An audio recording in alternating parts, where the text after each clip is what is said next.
မဲ့အမျိုးသမီးတွေတိုင်းအန်တဝဲရပေါ်မှာဒီအဆက်ကလေးတစ်ဆက်နှစ်ဆက်ကိုချပြီးတော့ဝတ်ထားလိုက်ဝတ်ထားပြီးရုံးပဲတော့ကြောင်းပဲတော့တက်တင်နှမ်းပဲတော့နိုင်ချင်လို့ live ပဲတော့ရုပ်ရှင်ပဲတော့ရဘယ်အချိန်မဲ့အိမ်ပြန်လာလို့ချွတ်လိုက်အမရဲ့အတွင်းအနှံ့လေးကမှုန်းနေလိမ့်မယ်တကယ်ပြောတာနော်ကဲအဲ့ဒါဆိုရင်ဒါနိုင်ချင်လို့ကျမ်းမာရေးအတွက်အနံ့သက်ကောင်းမှုအတွက်အပြင်မှာဒါအကောင်းစားရေမွေးတွေစွန့်နေကြတာကွယ်ဒီအောက်ကိုရေမွေးစွန့်ဖို့နိုင်ချင်လို့မေ့နေကြတယ်ဒါရေမွေးတော့မဟုတ်ဘူးပေါ့ဒါပေမဲ့သူ့ရဲ့အနံ့ရေမွေးနှံလည်းမဟုတ်ဘဲနဲ့တကယ်မှစီရန်လုံးဝကျမ်းမာတန့်ရှင်းပြီးတော့မှ luxury ဖြစ်တဲ့အနံ့ကလေးသူ့ရဲ့အနံ့လေးကနော်ဟုတ်ကဲ့ပြောပြပေးပါမယ်ဘယ်လိုသုံးရမလဲဆိုတာအဲ့တော့အဲ့လိုမျိုးဟာလေးကိုမှနိုင်ရှင်တို့ဒါအတွင်းကန်ဘောင်းပြီးမှာပဲစွတ်ချလိုက်ရုံပဲပေါ့နော်ဒါလေးကိုဝတ်ထားလိုက်တယ်ဆိုရင်ဘာယောဂမှမရှိနဲ့နိုင်ရှင်ပြောတာအိမ်ပြန်လာလို့အနံဝင်ရလေးချွတ်လိုက်တဲ့အခါမှာလည်းအနံ့အမွှေးမယ်ကဲအဲ့ဆိုထားပါတော့ဘဲတွေပါရှိတယ်ယောက်ျားတွေပါရှိတယ်ကဲ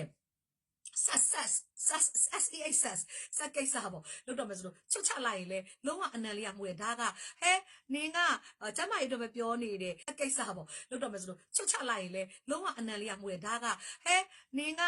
ကျမကြီးတော့ပဲပြောနေတယ်ကျမကြီးတော့ပဲပြောနေတော့မလိမ်ချင်ဘူးเนาะဒါဘာဖြစ်ဆိုတော့ဒါဟာတဏှာဆိုတာလည်းရှိမှာပဲဒါတခါတည်းပဲလုံးဝမရှက်ဘူးပုပ်ပွလင်းလေးပဲရောင်းတာဒီပစ္စည်းရောင်းမှတော့ရှက်စရာအကြောင်းကိုမရှိတော့เนาะရှက်နေဒီပစ္စည်းရောင်းမနေနဲ့တော့เนาะအဲ့တော့နိုင်ရှင်အတွင်းကြကြပဲပြောလိုက်တော့အဲ့တော့ယောက်ျားတွေနဲ့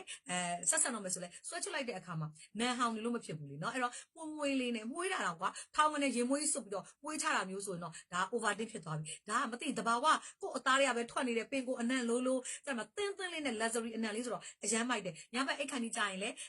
ကဲကိုယ့်ရဲ့ဒီမိမကိုဒီအပေါ်မှာပဲဒီလိုမျိုးလေးပဲလိန်အောင်နှိုင်းချင်ဆိုတော့ကခုနပြောတာမလားနှိုင်းချင်အရန်ရားနေဆိုဒါလေးလိန်နေတာနဲ့တ